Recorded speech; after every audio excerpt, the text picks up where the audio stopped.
Hello, everybody, and welcome to the brand new episode of the Havoc Rundown. I'm your host, Ryan Hunter. My game corner is currently being fumigated this week, so I have assumed the host spot from Justin.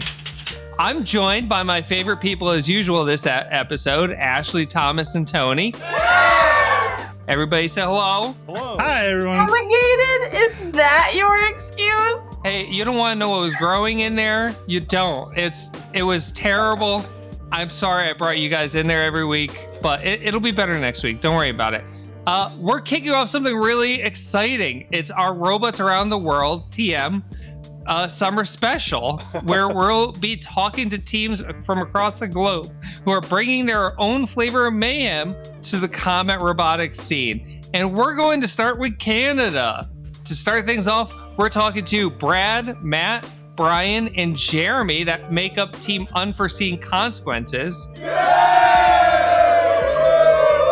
They came to the June NHRL event with their 30-pound monster, Demon Core. If you saw it spin, you already know why we had to get it on the show. Not only does it have an amazing name, it is a really awesome robot.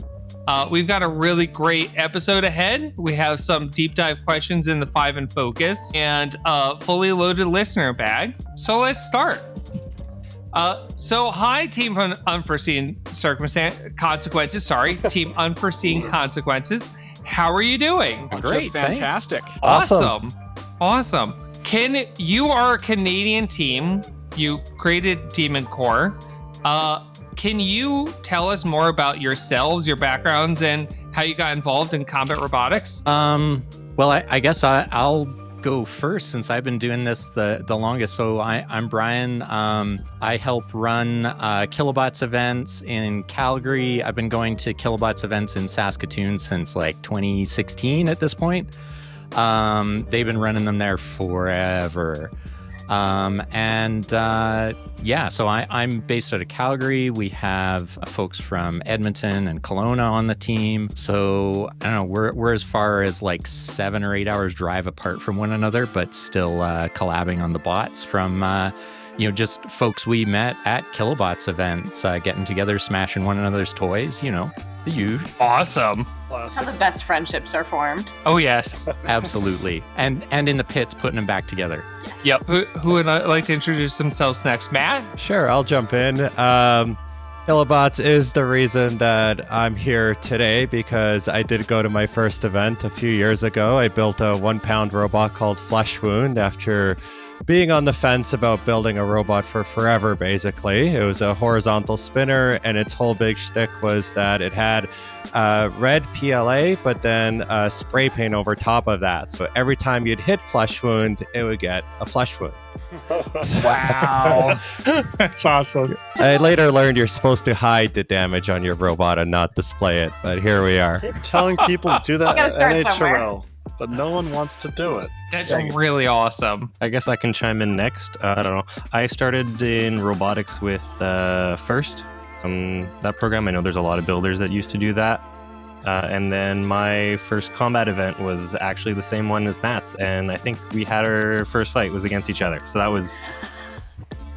we kind of started at the same time. I just had a kit at that point. And then I decided, oh, you know what? Why not design a couple robots? And then when Brian and Matt were like, hey, let's build a bigger robot, I somehow ended up designing most of it. Nice. Jeremy's the CAD wizard, You always need a CAD wizard Always at all do. times. whether you're building robots or not. Yes. True. It can solve life's problems, too. Yes. Brad? Yes, hello everybody. I am the newest member of Team Unforeseen Consequences. I think I thought about this actually on the way back from NHRL, but my first robot tournament was actually just over a year ago. I went and competed at an event that Brian was running in Calgary, and then I've been to, I think, 2 more events since then.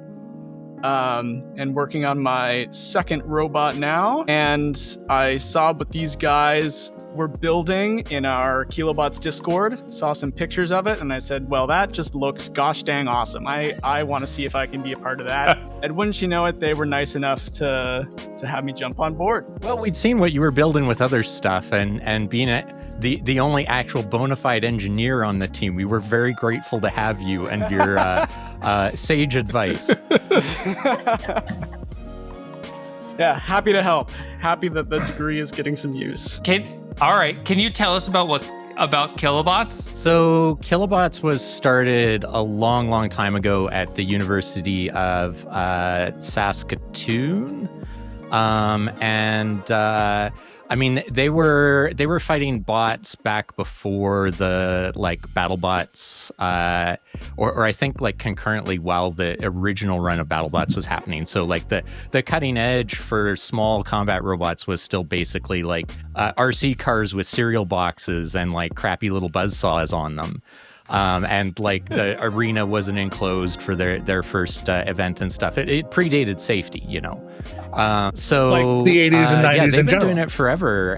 They have their, I think we're having Kilobots 61 in Saskatoon, in just a few weeks' time. So 61 events in, and then nationals back in Calgary a month later. So we do fairy weights, ants, and beetles. No plastic ants at this point, but we do have a rookie class. And both of the arenas are pretty similar. We have metal floors, about a 6 foot by 8 foot play surface, and push outs on each driver's side that they can choose to open or closed. Saskatoon also has big spinning hazards in their arenas, so that kind of changes the game between the two venues a little bit. Especially if you've got wedge bots and stuff like that, you can feed people in there. If you've got a terrifying Melty brain, you may really want to stay away from those unless you want to go all pinball across the arena. Ask me how I know. Classic. Yeah, so about 2019, in October, we had the first event in Calgary. Saskatoon's arena is actually a trailer, so they drove it all the way down 7 hours to Calgary. We set it up. Our original venue we'd planned, unfortunately, had complications where we couldn't fit it into the venue as planned. So within, I think about 36 hours of the event, we had to find a new home. The local makerspace, Protospace, was wonderful to us, hosted us in their wood shop. We moved all the stuff out of the way. Half of the pit tables were unplugged table saws. It was fabulous. And so we got some serious interest and momentum in Calgary just as the pandemic hit and everything shut down. And so me and another buddy named Matt, not the one in this channel, but you might be familiar with Mattiator as one of the mods in the UDA Discord. And so him and I got together and we said, well, it's time for Calgary to have an arena. And to start hosting events. And Kilobots in Saskatoon helped us out. So we pulled some of our resources. We put this thing together. So ours is in a trailer. It's flat packed against the wall in my garage right now. And we hosted our first event in 2021 or 2022 as things were sort of getting back to normal. And we've been having a couple events a year ever since. That is really awesome. What are these? Okay, can you describe to me what these hazards are in the box? So if you go to kilobots.com, yeah, you can actually see, I know in the About section, there's actually the arena video with a tour. And you can see there's the Big Blue Saw. They were a named sponsor for the arena at one point. Unfortunately, so they did water jet cutting, as you might guess from the name. And so they cut these huge inch and a quarter thick slabs of aluminum out. And so those are spinning in the middle of the arena. So we've got the Big Blue Saw, and I think the red one is called the Friendly Maple Leaf or something like that. Okay, so it's Sorry, the unapologetic maple leaf. Oh, Of course it would and so be. they'll bash your bots around. Prior to that, they were just saw blades, but those kept getting dinged up by the robots pretty bad. So you just put enough mass in there. Even a fairly powerful beetle weight can chew on an inch thick slab of aluminum for a long time. Oh my god, the Maple Leaf is the greatest arena hazard I've ever seen. I love it. Yeah, I love it. That is so awesome. One of these days, we'll build something like that for the Calgary arena, but it's a lot harder to do that if you have to sort of tear the whole thing down after every event. For the Saskatoon crew, they just stash all the bits of like control equipment and stuff inside the arena, button up the sides, and drive it back home. It's actually a pretty cool way to do it. What would you say is the biggest difference between the Canadian scene and the American scene now that you've been to NHRL? So I haven't been to any other U.S. events. I don't think any of us have.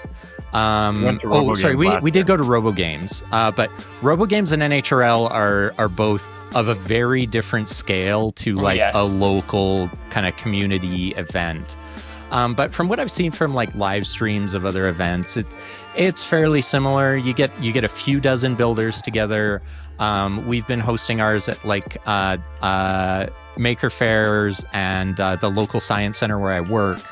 And so we just have usually a lot of public coming through, people enjoying shouting at the robots, killing one another, and the pit's sort of open to the public for people to wander through and ask questions, and for us to hopefully hook some more builders in for the next event. And so far, so good on all fronts. Do you guys have like a high-ranked robot that does kilobots a lot, or like somebody that only stays in Canada? Like, what's the competitive? Is it as competitive as like an NHRL, or is it more like everybody is just kind of having fun there? Who's the Canadian JMO? Yeah, who's the Canadian JMO? That's a good question. So I would probably say Dennis or Brandon Weeb.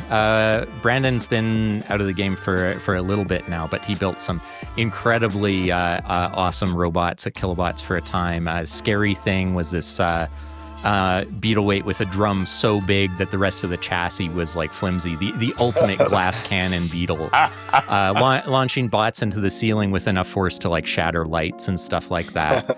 Wow. Dennis builds these amazing ant weight and beetle weight drum spinners, Metroid and Utopia respectively. And like two-wheel drive drums, pretty standard, but like very solid aluminum chassis, solid wheel guards, kind of old school that way. But he builds it so well. He's built it so many times over, making minor design revisions every time. And then I believe he's a competitive RC car driver.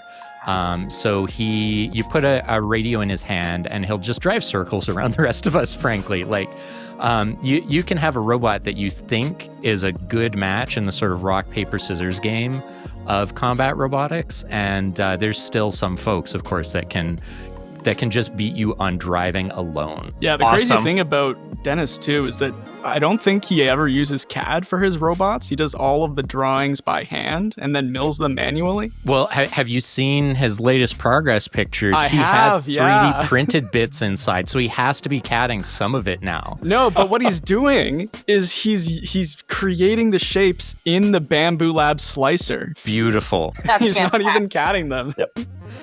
Yeah, He's just laying out primitives on top of one another then. yeah. Which is totally not CAD.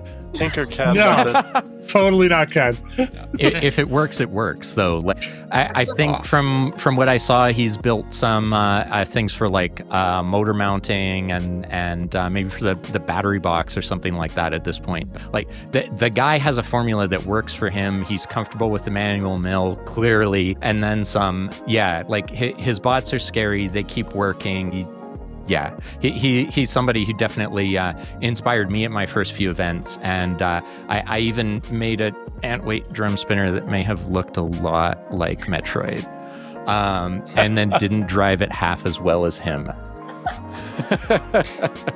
Of course, you have the metal floor, so is everybody playing the magnet game up there? Not everybody, but a lot of folks for sure. Yeah.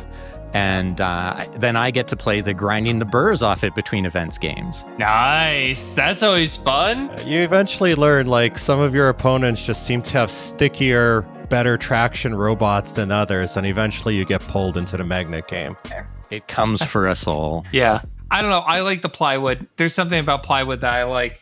I don't know. We don't play magnets around NHRL. I mean, like, you go to the West Coast and everybody plays magnets, but here is just like cleats. But even the cleat game has changed a lot. We've seen a few people have cleats, but not a ton. Like, it's not been like everybody has being to do it. able to leave a physical mark all across the NHRL plywood. That was good fun. You made a very nice circle. I think it was before your Synthesis 30 fight. You made a very nice circle in the corner, and it stayed there for most of the day. Yeah, we were having some trouble with control electronics throughout the event. Yeah, that would be really cool. Have your bot actually make your logo on the floor and have it permanently there for the rest of the day. That would be awesome. Yeah, that is great. Cleats did solve something for us, though, because we had a previous Melty brain called Torment Nexus, and that was a 60-pounder, and that had polyurethane wheels, and whenever we'd spin it up, they would basically the tire part would just fly off.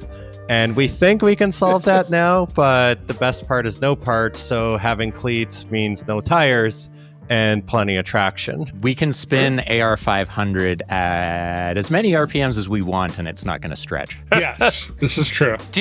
Have you been following a lot of other Melty brains? Like, are you guys fans of Project Liftoff and everything like that? Yeah. I mean,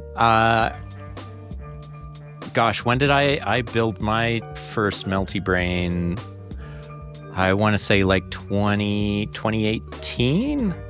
I built an Antweight called Super Nintendo Chalmers. I had really no idea what I was doing at first, but when I first started seeing them appearing at NHRL, I was so jazzed. And the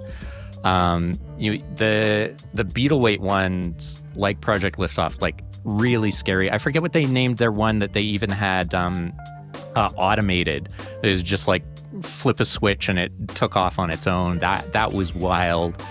We want to add some more automation things to the robot, some like traction control kind of things and stuff for the spin up and things like that. But I don't think we're going to get to full like self-driving automation. You're not going to go for the full AI, so you could just flip a switch and have it do its thing all the way around the box. Well, maybe. Orbitron is Canadian, so we can always reach out to them. Oh, there you go. Yeah. All right. Instead of me hogging all the questions, we're going to go to our usual segment, the 5 in Focus, where each of us, including Justin, has a question for all of you. Everybody answer any way you want. And we're going to start the 5 in Focus with Tony's question. Tony, go on. So I want to know what your favorite memory in combat robotics. So each one of you can... I got one right away. Second competition last year at Nationals, event that Brian ran. It was only my second competition with just my one Antweight Koi-Fish 4. And Koi-Fish 4, very heavily inspired by Cheesecake. It's kind of a popular YouTube Antweight horizontal spinner, kind of Tombstone-like. And so Koi-Fish is great. It bounces around the arena a lot. I have to run the weapon at 60% throttle because it gets too unstable otherwise. And I want to fight, I don't remember who it was against, but after I unloaded from the arena, this was at the Science Center where Brian works, and there were lots of kids around, and a kid and his mother came up to me, and the mother asked if it was okay if the kid had his photo taken with me and the robot, and I almost cried. I was so honored. I'm like, oh man, that's amazing. Do you want to hold it? And he held the robot, and we took a picture together, and that was really sweet. That's awesome. Those are my favorite kind of story. When you make that connection with somebody, and it's like, and you know what? He could grow up and actually build his own robots and stuff one day because of that. So. Yeah. 100%. That's a mic drop moment, so I'm kind of afraid to follow that up. I can follow that up. I think for me, it was my wife and I, we had a friend that teaches, and she invited us to bring our robots to a middle school. And we spent a morning just letting all the kids drive and just like beat up like old keyboards, pop cans, whatever we had lying around with our two bots. And by the end of it, I was basically just sitting there frantically fixing bots, and my wife was running the whole thing, because it turns out that students can definitely beat these things up. I love that. It's awesome. It's hard. What about you? Yeah, go ahead, Jeremy. Oh, sorry. It's hard to choose a favorite one. I'll keep going in the same vein. At one event, we had a kid. I don't remember how old he was. He didn't sign up for the event, but he just showed up where the event was with a robot and asked if he could have a do a practice fight or something with somebody. And so my one of my robots that I just keep in my back pocket is a Bot Kit's Candy Wasp. So that thing's basically indestructible. I let other people drive it. I let just anybody basically have a turn, because it's a brick. And so I gave his buddy the remote to that one and let him fight his, I think it was like a shell spinner, whatever, that he had built, and just let his friend drive my robot and just have a fight together. And I'm in university to become a teacher, so for me, seeing the kids just like get into it is a big part of it. So I think that's probably the one for me. That's really awesome. Now, Brian, do you have a very specific kid memory to go and make this a full set? It's funny because I was trying to come up with a question, because I'm always like the one who gets questions about education. I've run enough Kilobots events at this point. A whole lot of them just kind of blur together. There was a Maker Faire, I think about 2 years ago at this point, where one kid showed up, literally showed up at the event and is watching fights with this backpack on. And partway through the event, he pulls what's in his backpack out. And it was like, I'm trying to remember exactly what it was. I think it was like an ant weight shell spinner that he built. It was all like 3D printed and stuff like that. So, you know, we kind of squeezed him through a quick round of safety checks, and he was able to participate in a couple of like grudge matches and stuff.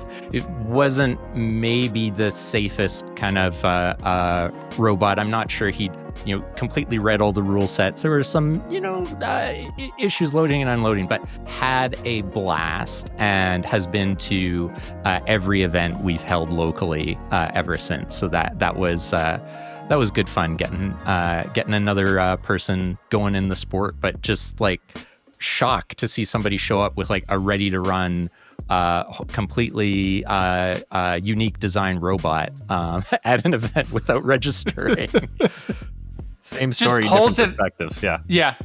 Just pulls it out of the backpack like, oh, I have this thing. That's amazing. I mean, it's a real Maker Faire kind of experience, that's for sure. Yeah. The only better end of that story would have been he ran the table and won the entire event. that kid was Jameson Go. All right. Ashley, would you like to ask your question? Yes, I would. So, switching gears a little bit back to your guys' designs, did you have to adapt any of them in your testing processes for like how demanding NHRL can be? So testing is a weird thing with the Melty Brain.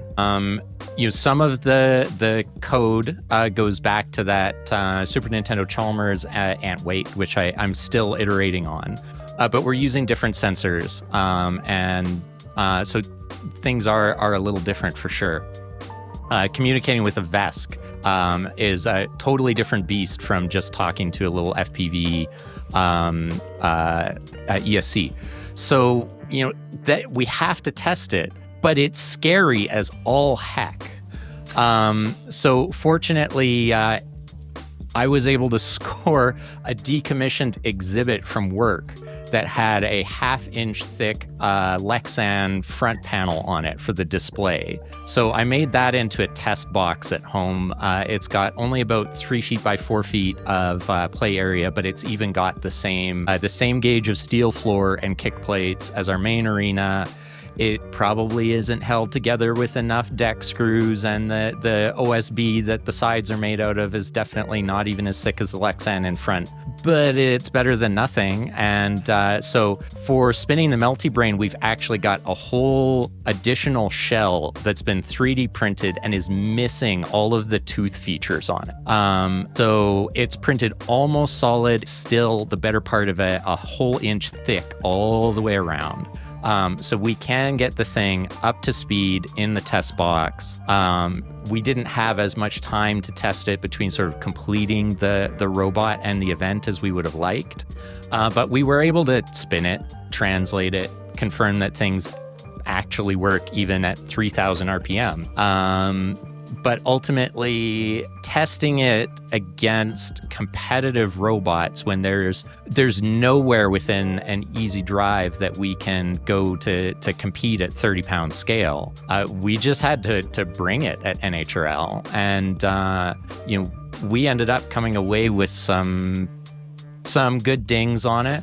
But there's nothing there that we can't repair. You'll see those same rings with some of the dings in them back in the arena the next time we're out. And we're going to, now that we have proved the robot out a little bit, we're going to have the time to spend testing, dialing in the translation algorithm and things like that. But yeah, testing a Melty Brain that's big is scary. Yeah, I can imagine. I know, like, normally, like, on NHRL Fridays, like, when everybody shows up, like, the first people asking to use the test box is usually Melties, because they're like, we don't have enough space. Like, and I'm like, yep, Yeah. get it, let's go. Yeah. So Matt or Brad, do you want, maybe Matt, because you were affected the same as me. Do you want to talk about why we didn't have all day on Friday to test? Oh yeah, absolutely. So we were testing like the last week leading up to NHRL. Then we were in Brian's garage packing everything to go to the airport. And as we're all packed and we're kind of planning on leaving, I check my phone one more time and I notice a flight change notification from Expedia. And apparently our flight was rebooked or canceled or whatever you want to call it an hour ago, and now it was leaving the next day. And the reason we had chosen Red Eye was specifically so we could get to those test boxes. Instead, we ended up getting to NHRL building 7 at night on Friday. And there we picked up our flanged bearings, which is something that we could also go into, is how we found the problem last minute testing. But yeah, we picked up our part. We started building a little bit at NHRL, but most of the final assembly of Demon Core was on a dining table in an Airbnb. And the final, like, getting to check if it was working was Saturday morning at safety. I think we passed safety about 40 minutes before our first fight. Thank gosh. See, you think this is like but that happens all the time. I was That's going to say, that's nothing. 3/4 of the competitions. That's like a lot of people. We've had people that show up Saturday morning like, oh, I assemble my robot now, right? This is when I assemble my robot. Ryan, you're giving them too much credit. Yeah. Saturday at 9 a.m. is when you start the CAD for your robot. And then you print it out, and you finish safety at like 3 p.m. Yep. Just ready to go in. Oh man. Okay. Yeah, I had about 5 hours to chill in New York City waiting for Brian and Matt, which, I mean, an unfortunate situation, but nice to spend a bit of time in the big city while I waited. There you go. Anything fun? I took the train to Central Park and back. That's fun enough. It's fun enough. Yeah. Really? We don't have a lot of trains up in Canada, so that was pretty fun. I'm going to jump in here because you like half answered my question. So I'm going to jump in with my question. My question is, what is the experience like traveling to Norwalk from Canada, especially with a robot? Like going through customs with something you didn't declare like demon core on your customs, I'm guessing. Like, No, of course they what do. is that like? I have a collection of those forms they give you in your checked baggage when they search it. And one of them from a previous competition actually says good luck on it. So that was really Oh, touching. that's cool. Maybe they were fans. Yeah, I think we're 50-50 going to competitions and getting checked bags searched. But of course, like you have to check all the pointy bits and all the heavy bits. And so, I don't know, I don't think it was that different from going domestically, except that we had Canadians searching our bags instead, so it was way nicer. I was gonna say, they said sorry a lot. What about on the way back? Was the way back fine? Did you get your bag checked on the way back? I'm pretty sure think- mine went through without issue. We were 50-50 each way. So one of us got it checked on the way there. One of us got it checked on the way Nice. back. There was Nice. a lot of sleep deprivation involved. Understandable. I personally am very every time I go through any sort of customs anywhere, it's a bad time for me. I've been fully searched. And when I say fully searched, I think you know what I mean when I've been fully searched before. And usually customs for some reason looks at me and goes, this guy needs to be pulled away and we need to like search his car or whatever. I don't know. I don't do well with customs. We had an odd thing getting back because we had a direct flight out, and on the way back, our original flight schedule applied again. So we had a transfer in Toronto. And for the, all these airports now have these super cool like CAT scanners that you just toss your stuff in, they scan it, they can tell like, I don't know, the chemical makeup of it and whatever without you pulling your water bottle out of your bag anymore. Well, at Toronto, they had a checkpoint as we transferred from the international to the domestic side with one antique x-ray scanner, and we had to play at the Airbnb all sorts of games with what went in each bag so that we didn't end up with overweight luggage charges. So Matt and I had a lot of weird stuff. You had like motors and things in your bag. I had literally like boxes of screws. All of the hardware for the robot was in my bag. So on these like antique x-ray scanners, it must have just looked like a pile of sus. And they had everything out of our bags while we sort of explained some stuff. But we were the only people in there. It was like 15 minutes at that security checkpoint, and not another soul came through. There were twice as many staff in there as there was us. It was bizarre. It was fun though, because you get to play like, what's that item on the X-ray? Because she'd like point to it at the monitor. I'm like, Yeah, that's a that's motor, true. but half a motor. Yeah. So I'd never It had was them a like full tilting motor. the monitor towards me to like show me what it looks like on the inside of one of the scanners. That was neat. Yeah, lady, that's my robot. Thanks. All the fun stuff's in the checked bag though, and all we can do is just like refresh the Delta app and hope the bag is going where it has to go. That's awesome. All right. I'm going to throw this to Thomas, and we'll do Justin's question last. Thomas, please ask your question. Yes. So, y'all are Canadians, and everyone knows that Canada is known for the best food, poutine. Poutine, if I want to pronounce Poutine? it correct. I think it's correct. I don't know. Anyway, what is your favorite place and your favorite style? Because, you got Italian style, you got Portuguese. I've had Slovaki poutine before. There's a lot of different cool ones. So, place, flavor. It's gonna sound crazy. It's gonna sound crazy. Costco has the best. Oh my God, poutine. I was gonna say the same thing. Hell Costco yes. poutine, Hilarious. Polish sausage. Yep. Like honestly, if I have to stop for groceries on my way home, I make excuses to stop at Costco and grab that and bring it home, man. It's Does incredible. it require like a membership? It's worth it. Thomas, you can borrow my Costco card and go to Yeah. Is the Canadian Costco membership separate from the US one? No, you can find use out. them anywhere. Oh my god. Oh, wow. Is it $1.50? The hot dogs are. poutine? No. The hot dogs are still $1.50 though. That's Oh, yeah, awesome. wait, Would that This be a is worse? what I'm That would be getting. a worse deal. in Canada, wouldn't it? No, it's a better deal because our money's worth less. Yeah, your money's worth Yeah, less. right. Yeah, Monopoly okay, I got it the wrong way. So to we get be even clear, worth less, not worth less. Yeah. It's a 25% discount whenever you go, except for gas. As soon as you put a $sign in front of a number, the engineers can no longer do math. But Hey, that's how we all survive combat robotics. We don't calculate how much things cost. That's for other people to calculate. Don't worry about that. But I Real. think as the resident francophone, Jeremy is uniquely qualified to comment on poutine. yeah, so you're absolutely right. Costco poutine is pretty good for like Alberta standards, but if you want like a really good poutine, you have to go to Quebec and you have to find like in a small town, a little diner, and you just ask for the classic poutine, and there's nothing better than that. They like triple fry their fries. They get everything. It's you will not, and also just like the experience. You have to try ordering in French, even if you don't speak French. Good luck. But yeah, no, that's the real good poutine. That's usually what I do. See, everyone that I know who says that Canadians are always like, oh, they hate Americans. All you have to do is just try speaking French a little bit.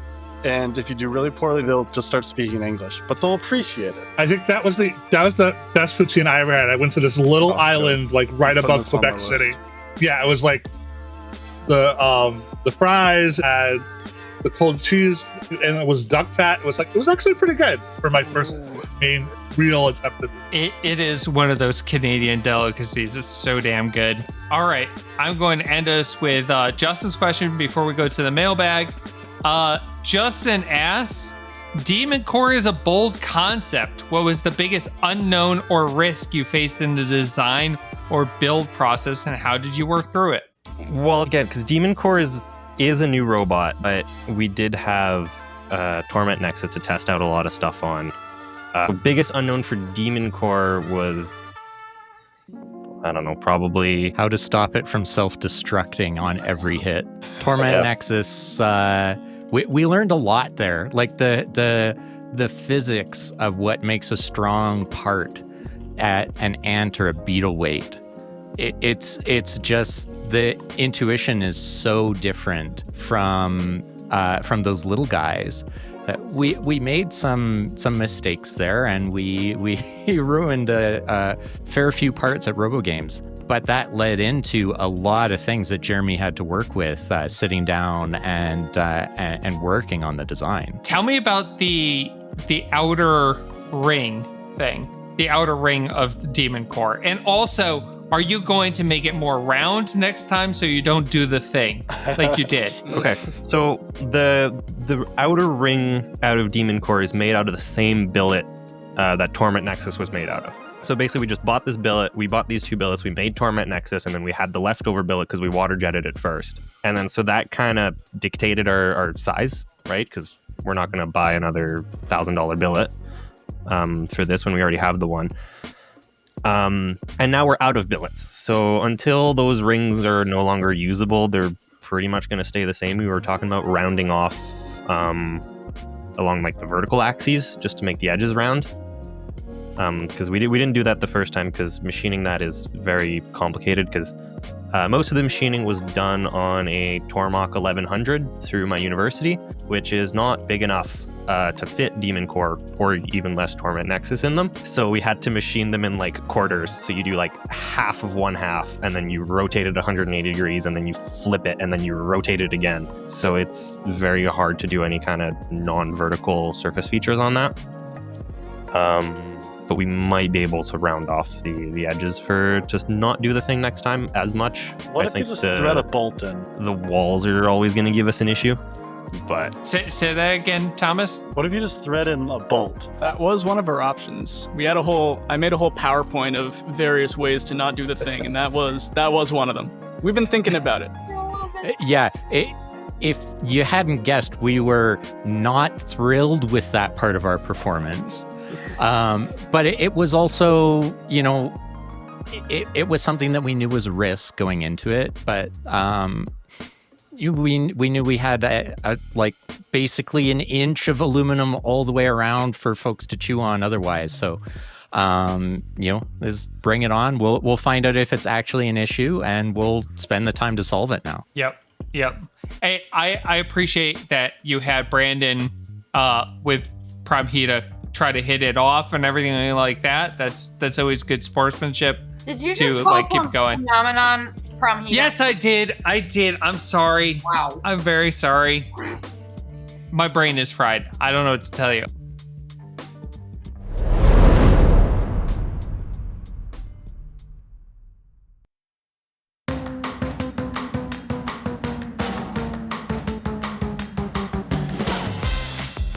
Just Cuz Robotics brings you the latest and greatest in Beetle-weight drive motor technology, the Blitz Lite, mini size for mighty drive. At under 45 grams, these are the lightest and smallest 6mm shaft drive motors on the market. Our Blitz Lite gear motor includes a fully custom 20mm all-steel gearbox mated to a customized 1604 brushless motor in either 2850 or 3800 kV options. The 29:1 gearbox has a super durable chromoly steel 6mm output shaft and M3 threaded face mounting. The Blitz Lite can deliver the same peak torque as our awesome Dartbox Dragon brushed motors, but are 37% shorter and 25% lighter weight from brushless power. Make your bot a bit lighter with the Blitz Lite, available today at justcuzrobotics.com. That's just C-U-Z robotics.com.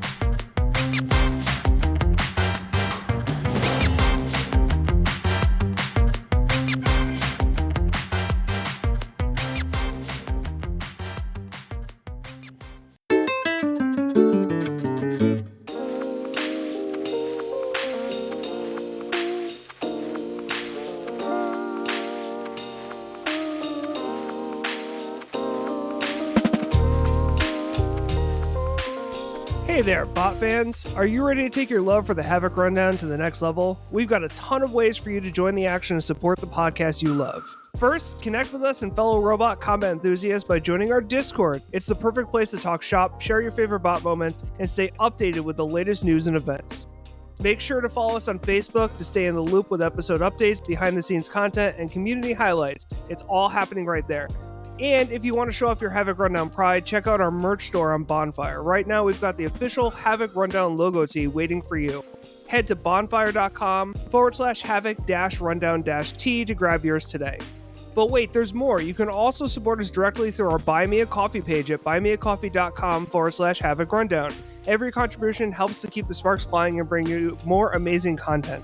And for the ultimate fans, don't miss our Patreon at patreon.com/Havoc Rundown. As a patron, you'll get exclusive access to bonus content like our Fantasy League drafts, D&D games, special interviews, and other exciting surprises. So what are you waiting for? Join the community, show your support, and keep the gears turning at the Havoc Rundown. We'll see you in the arena.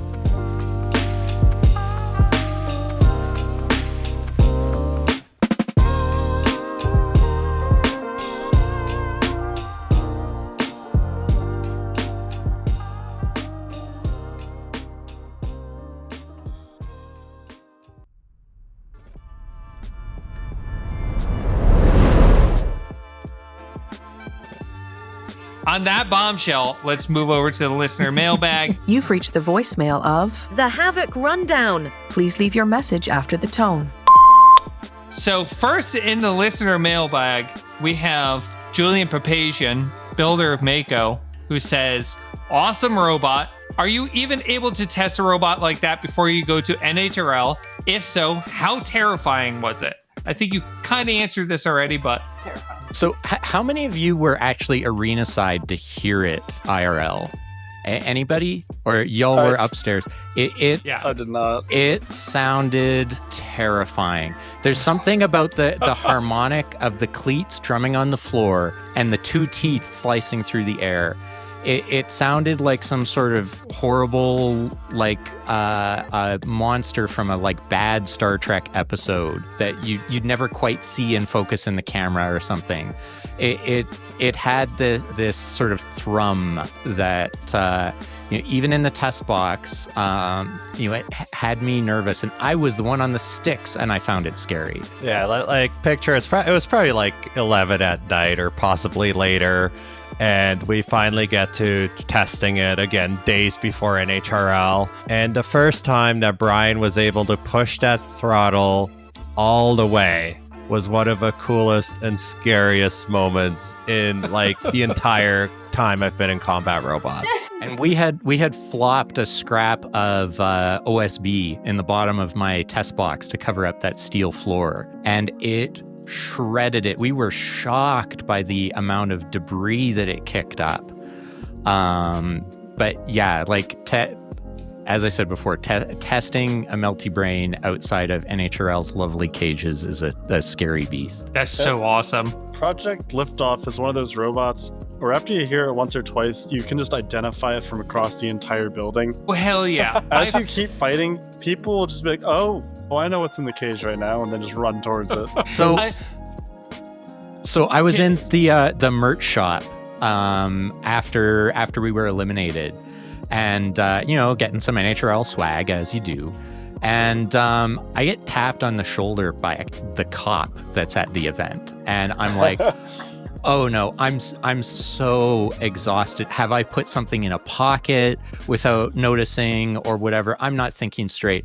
And he's just like, dude, Demon Core, I'm still wearing the lab coat as I'm down there. And he's like, Demon Core, that was so cool. And like the sound, man, you guys have to come back.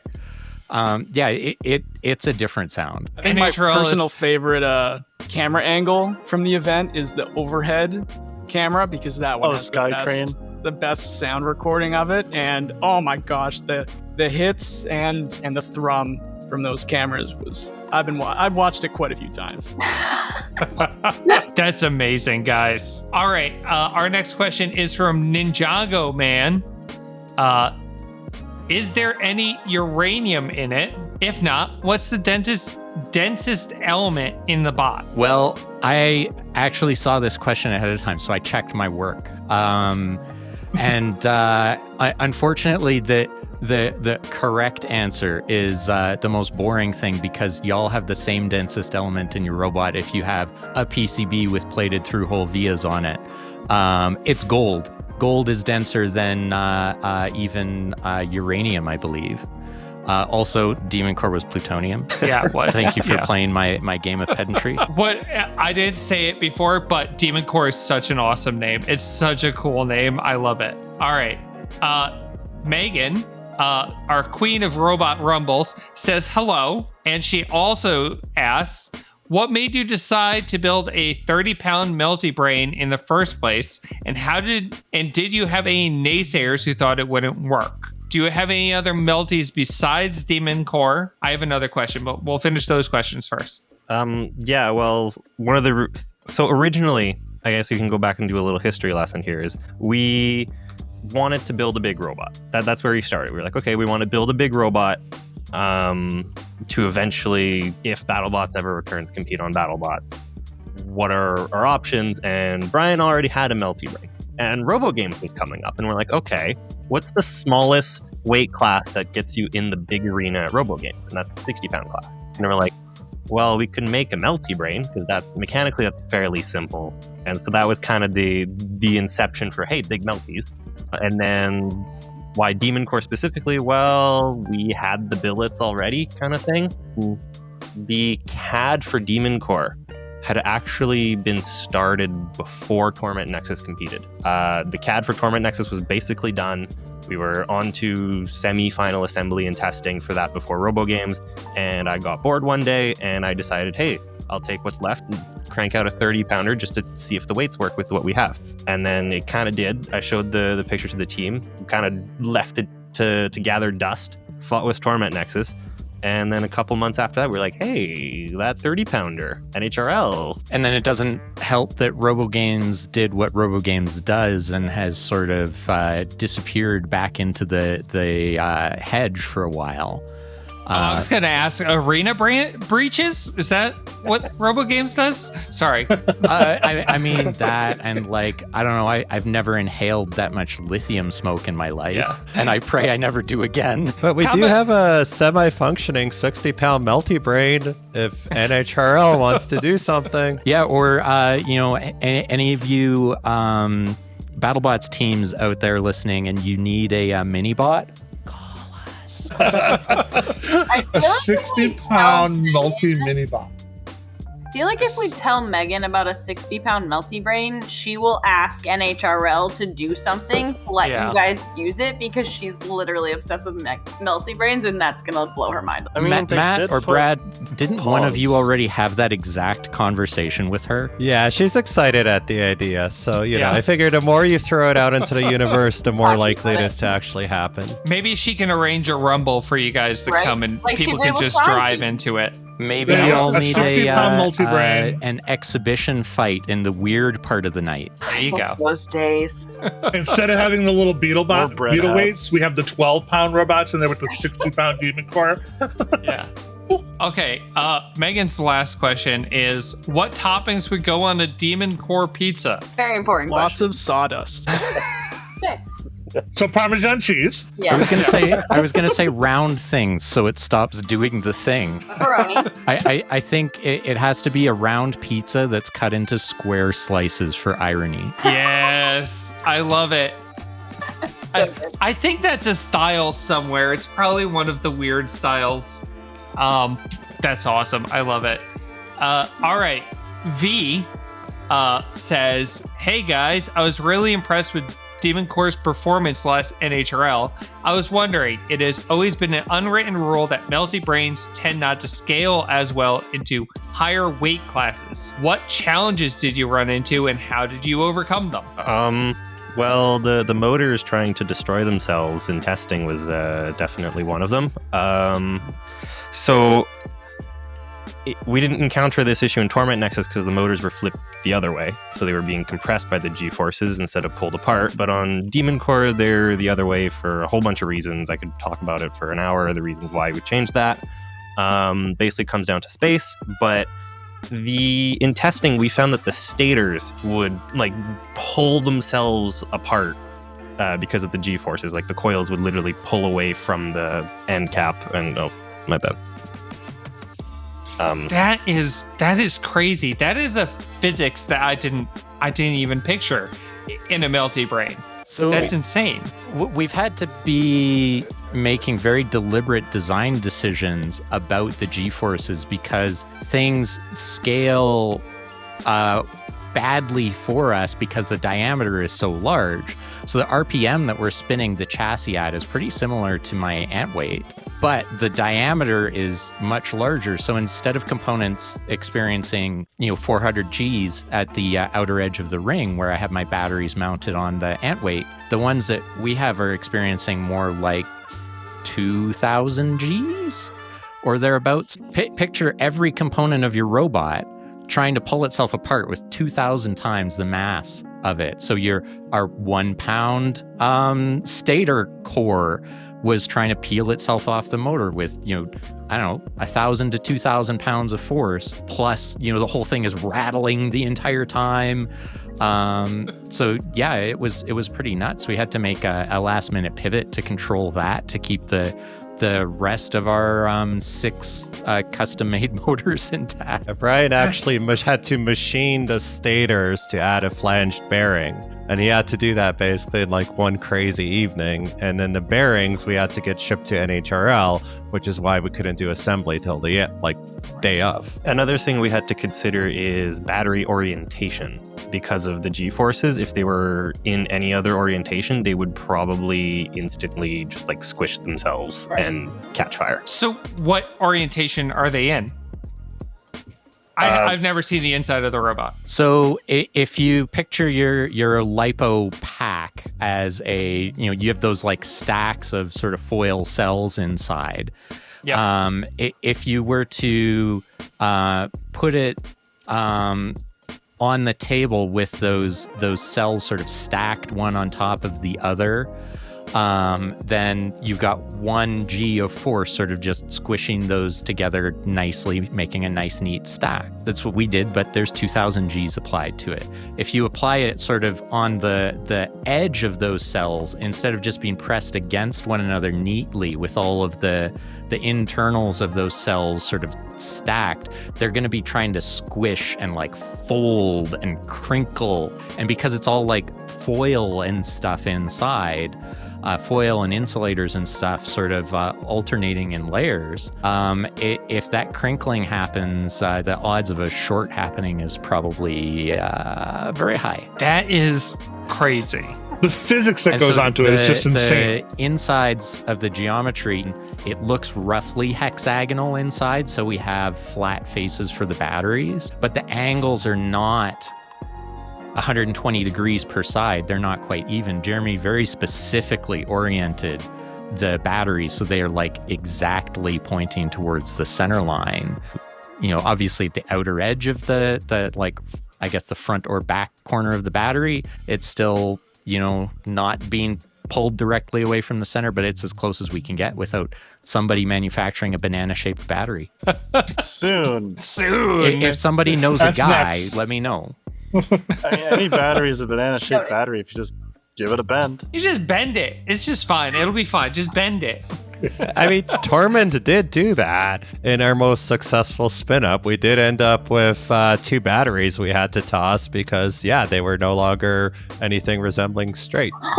Yeah, that arena was hard on stuff because with the metal kick plates, it just comes to a dead stop. Yeah.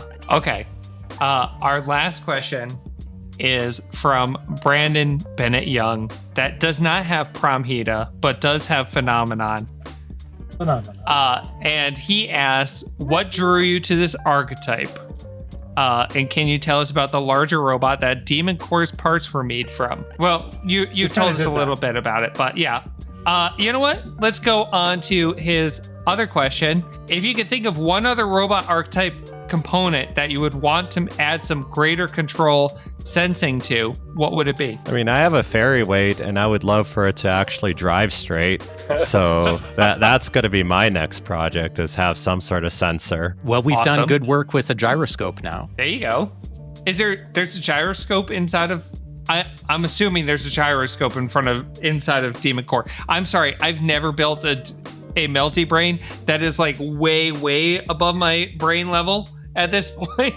So there are 2 sensors inside. We have an accelerometer and a gyroscope. But the way things are written right now, it's just the gyroscope doing all the hard work. And if you watch the video, like the heading lock that we get from it is really, really good.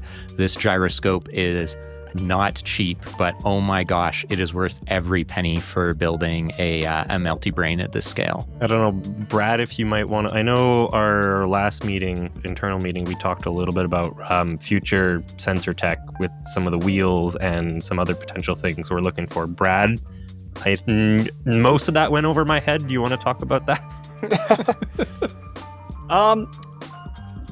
Well, we definitely, I think one of our big things for next time is we want to get sensors on the wheels, because due to communication with the supplier, I think, Matt, that we were missing Hall effect sensors on the wheels. Was that the case? Yeah, our motors don't have Hall effect sensors, unfortunately. And that kind of led to a lot of work trying to program VESC in sensorless mode, and I don't really advise that, especially on something like a Melty brain where you already have everything working against you. Yeah. The fact that we got it to spin up at all is a testament to all the time you spent reading up on those VESCs and trying to figure out the dark magic of HFI. It's so dark, and it makes our robot make such a horrible noise too. It's okay. We drown it out as soon as we start spinning. There you go. All right. That's awesome. Thank you guys so much for coming on and letting us interview you guys. This was such a good episode. And this is going to wrap up the first installment of our Robots Around the World summer series. Huge thanks to Team Unforeseen Consequences for joining us, sharing their story, and giving us their time. We really appreciate having them on the show and learning more about Demon Core. Don't forget to follow us on Facebook for more updates and visit our Linktree at linktr.ee/Havoc Rundown, all one word, for all things Havoc Rundown, episodes, merch, support links, and more. Until next time, stay sharp, stay curious, and keep those robots spinning.